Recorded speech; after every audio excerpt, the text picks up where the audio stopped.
What are you doing? What am I doing? Yeah. I'm recording myself for a moment. That's what I'm doing. No, just figured make a little video regarding and only shooting this on the A7RII. It's 2023, and this camera is kind of a, I don't know, it's kind of old, but at the same time still has a lot of the stuff in it that a lot of cameras do today. Had a whole bunch of the newer Fujis, XT30 Mark II, the older XT1, the XT4, XS10, the XS20, and a couple of Canons. Most recent one was the R8, but wanted to try a higher megapixel camera, and I'm not spending the money on something like a Hasselblad. So, at least not right now anyway. So, we're just out walking on one of the little trails here in Maine. Obviously it's fall.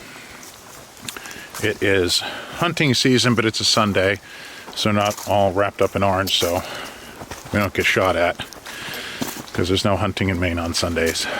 So I cannot see myself, so I have no idea. I'm in focus. I have no idea, because this does not have a flippy screen.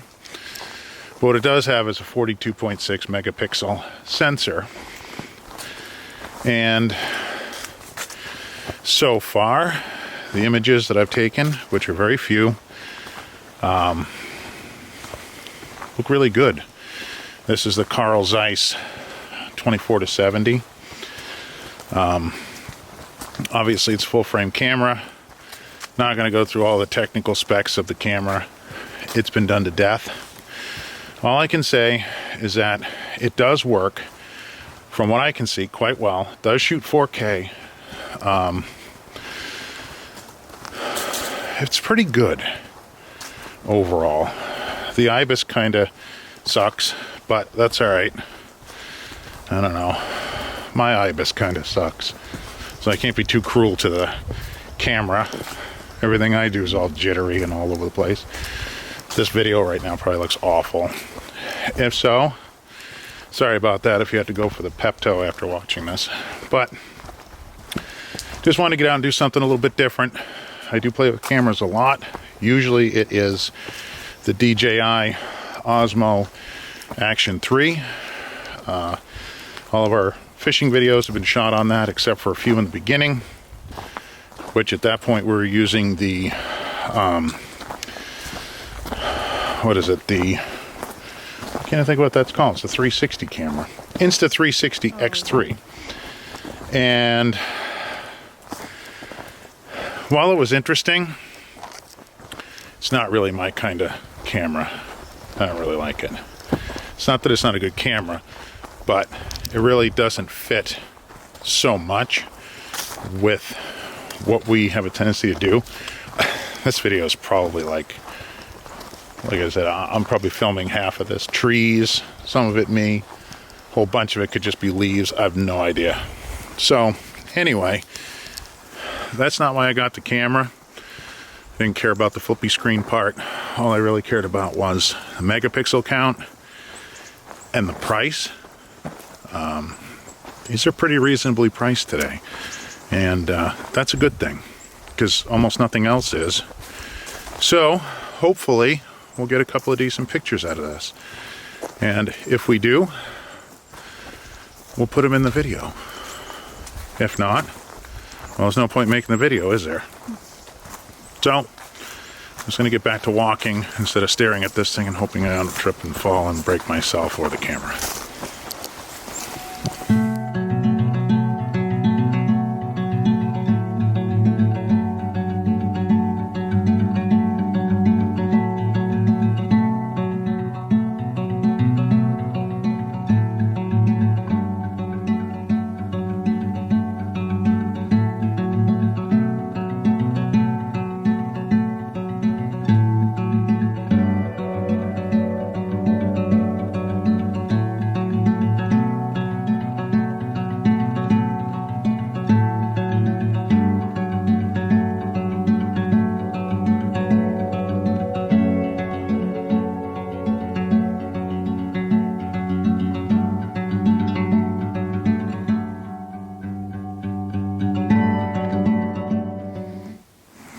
So this was our final destination for the walk today.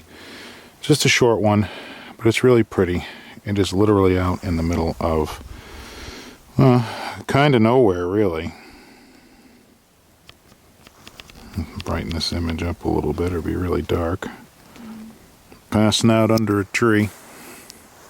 The usual. The usual. So yeah, just a nice little woods walk. That's pretty much all today was. No fishing. Just kind of a test on a new camera. At least, yeah, I get this thing turned around. At least a new camera to me, anyway. I do have in my camera bag right now the Osmo 3, so I could do the action cam routine. I know this. It's a hell of a lot lighter using that than it is walking around holding this thing out with a full frame piece of glass on it and everything. But at the same time, you know, I don't know. I saw a lot of reviews on the A7RII before I bought it. I shouldn't say a lot, some. Most of the reviews were based in, oh, it's, you know, still a decent camera for today. It doesn't do everything that the newer cameras do, but in a lot of ways, it does all you really need a camera to do also. And I'm not justifying my purchase because I have a Canon R8 incoming right now, and I've been through just about all the more modern Fujis except for the XH line. And personally, they have some autofocus problems that I'd love to be able to personally address with them for the amount of money that you spend for those cameras. But anyway, not a professional photographer or videographer. And I started with film years ago, developed my own film, did a lot of shooting with film.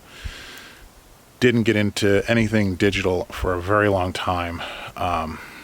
So I'm still kind of new to the whole idea of just kind of, I don't know, no developing, especially with mirrorless. I did do some with the DSLRs. I had a Canon SL1 and 2 Canon 90Ds. Don't ask how you wind up with two of the same cameras. But anyway, yeah, you laugh over there. But anyway, ultimately, it's a great camera, really. Its batteries, you know, are they great? No. Real small, but they also don't, they're not as bad as some people say they are. You know, I do have some aftermarket batteries that are made by Neewer, but they work all right. And you usually get around 45 minutes to an hour, at least I do, filming. I suppose if I was shooting on Super 35, which this does have, I probably wouldn't get that. But overheating hasn't been a problem. We don't do documentary filming 2 hours, 3 hours, 4 hours at a stretch where this would overheat. But at 24 frames a second in HD, just regular 1080, does a great job. I don't have any issues with this camera. If I was going to buy a brand new Sony right now, and I didn't have any other cameras and so on, would I buy this one again? Yeah, I would. I think it's a really good investment. I think I spent $900 on it. And the glass was $400 and some. Well worth it. I've heard some negative reports and reviews and stuff as far as the Carl Zeiss 24-70. But how sharp do you need things to be? You can be clinically sharp to the point where it kind of loses the aspect of what it is you're trying to shoot. I guess it was for, if you were trying to shoot for some sort of like sharpness competition, then there's some lenses that would do really well these days and some that wouldn't. But sometimes it isn't about the clinical sharpness. Sometimes it's just about how the lens feels, the color, whether or not the objects in it that you're either imaging or video capture, whether or not they pop. This lens, I find they do kind of pop. It's an f4 all the way through, so it doesn't change. It's not a variable 2.8 to 4 or something like that. It's just a straight f4. And personally, I don't think there's anything wrong with a straight f4. I think they work fantastically well, especially for landscape and that sort of thing.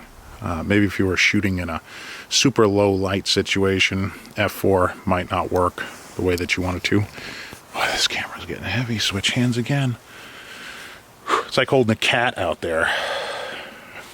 It's really obnoxious. But anyway, long story short, if you're on the fence about this A7R2, don't be. And don't listen to all the hype either about all the menus and stuff in the Sonys. I came from Canon to Fuji, and then from Fuji to Sony with another Canon inbound. Are they a little funky?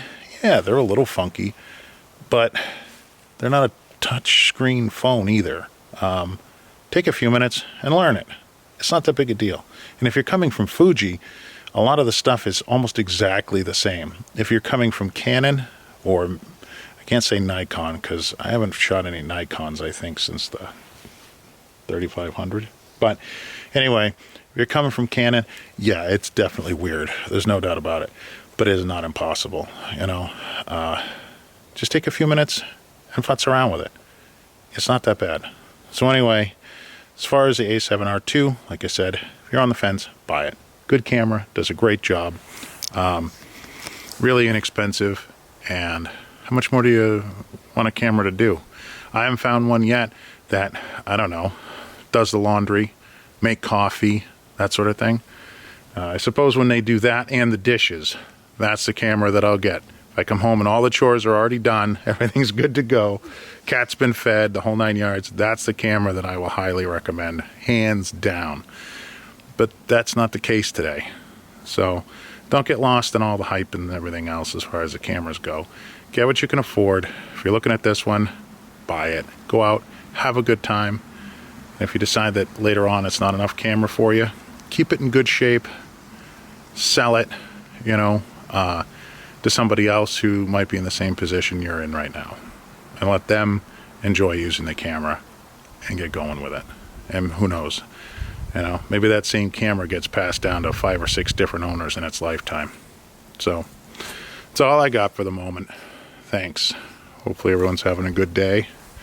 And okay, there is one minor gripe: the record button on this. It's tiny, it's on the side, you can't see it, you can't feel it. So you literally have to turn the camera, if you're looking in the lens, to figure out where the damn thing is to be able to shut it off. They could have just raised it. It could have been sticking out, just a little bit maybe. Or maybe have it be so that the shutter button also worked to start and stop recording. No. It's a little teeny tiny red button. That's a pain in the butt. So, anyway, once again, thanks. Bye.